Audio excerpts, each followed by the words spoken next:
ఇప్పుడు మా జడ్జెస్ దగ్గరికి మీరు చేసిన డిష్లని తీసుకురండి. రుచి చూసి విజేతను ప్రకటిస్తారు.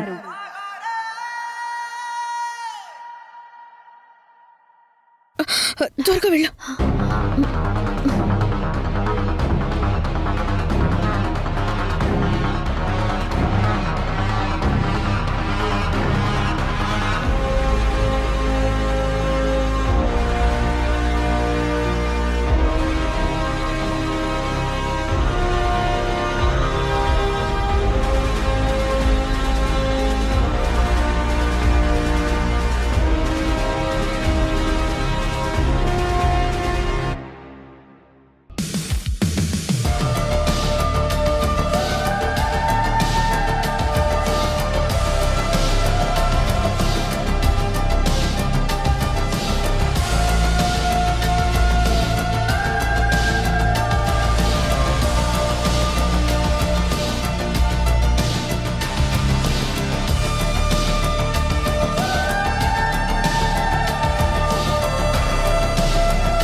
కౌంట్స్ లో మా జడ్జెస్ విన్నర్ ని అనౌన్స్ చేస్తారు. 9, 8, 7, 6, 5, 4, 3, 2, 1. Contest winner is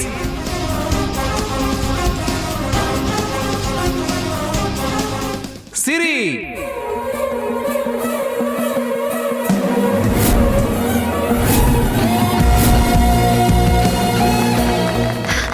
Yes.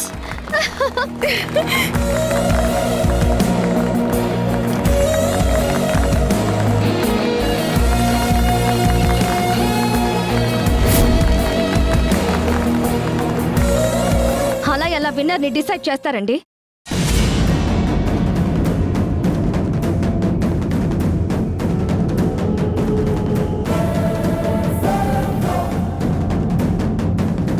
అసలు తను చేసిన ఐటమ్స్ ఏంటి? వాటి పేర్లు కూడా మాకు తెలియవు.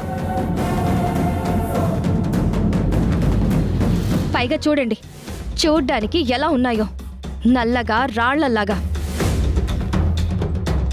వాటిని చూడగానే ఎవరికైనా తినాలి అనిపిస్తుందా? దీనికి సమాధానం సిరి చెప్తేనే బాగుంటుంది అనుకుంటున్నాను. జడ్జిమెంట్ మీరిచ్చి సమాధానం ఆ అమ్మాయిని చెప్పమంటారేంటి? ఆ ఫుడ్ ఏంటి, తాను ఎందుకు అది తయారు చేసింది, ఇవి తయారు చేసి ఆవిడ ఎలా గెలుద్దాం అనుకున్నది అనే విషయాన్ని ఆవిడ చెప్తేనే బాగుంటుంది. సిరి చెప్పమ్మా. సార్, ముందు నన్ను విన్నర్గా ప్రకటించినందుకు థ్యాంక్స్. ఇక నేను చేసిన పదార్థాలు మినుములతో చేసిన సున్నుండలు, తర్వాత రాగి అంబలి. ఈ రోజుల్లో చాలా మందికి చూడగాని కంటికి నచ్చే విధంగా ఉండాలని కోరుకుంటారు. అది మనుషులైనా తినే వస్తువులైనా సరే.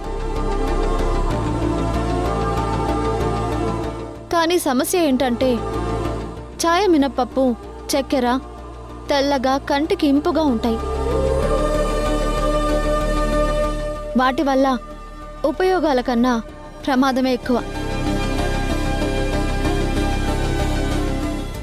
అదే బెల్లం, ఈ మినుములతో చేసిన సున్నుండలు చూడడానికి నల్లగా ఉన్నా తింటే ఆరోగ్యం సార్. ఇంకా రాగి అంబలి తాగితే మెల్లిగా డైజెస్ట్ అవుతూ ఎనర్జీని పెంచుతుంది. కంటితో చూసే రూపాన్ని కాక మనసును చూస్తే అర్థమవుతుంది ఎవరు ఎలాంటి వారో. అది తింటే అర్థమవుతుంది ఏది ఎలా ఉంటుందని. నేను ఎందుకు సిరిని ఎంపిక చేశానో అర్థమైంది కదా. కాంచన గారి చేతుల మీదుగా క్యాష్ ప్రైజ్ ఇవ్వడం జరుగుతుంది.